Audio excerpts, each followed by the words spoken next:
বেশি করে গাছ লাগাই, বনের উপর চাপ কমাই স্লোগানে কক্সবাজারে বৃক্ষরোপণ কর্মসূচি শুরু করেছে nature conservation management. Eco life প্রকল্পের মাধ্যমে বর্ষা মৌসুমে 50,000 গাছের চারা রোপণ করা হবে।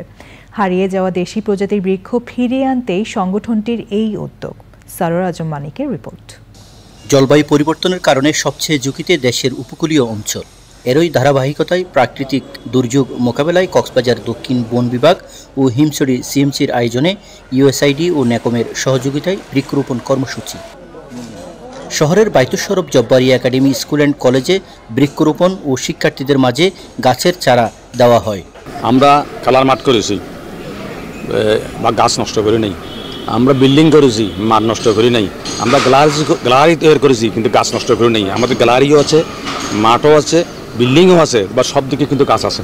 বন বিভাগ ডিএফও সাহেব আছে, বন বিভাগের কর্মকর্তা আছে। আমি ওনাদেরকে অনুরোধ করবো, শিক্ষা প্রতিষ্ঠানে গাছ লাগাইতে গেলে বিল্ডিং করে মাঠ নষ্ট করে গাছ নষ্ট করে, গাছ নষ্ট না করেই এগুলো করা যায়।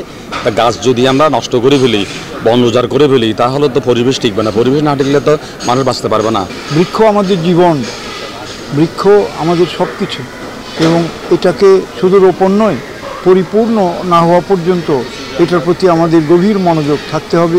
জীববৈচিত্র্য ও পরিবেশ প্রকৃতি সংরক্ষণে আরও বড় পরিসরে বৃক্ষরোপণ কর্মসূচির কথা জানিয়েছে সংগঠনটি। আমরা এটা স্কুলের বাচ্চাদের মাধ্যমে এটা একটা সামাজিক আন্দোলনে পরিণত করতে চাই, যাতে প্রত্যেকটা বাচ্চা অন্তত 5টা করে গাছ লাগায় এবং তারা গাছের যত্ন করে। ফল এবং দেশীয় প্রজাতির, ঔষধি প্রজাতির চারা রোপণের দিকে অগ্রাধিকার দেওয়া হচ্ছে, কারণ একদিকে যেমন ফল থেকে পুষ্টি চাহিদা মিটবে, অন্যদিকে দেশীয় প্রজাতির ঔষধি চারা লাগানোর মাধ্যমে জীববৈচিত্র্য সংরক্ষিত হবে।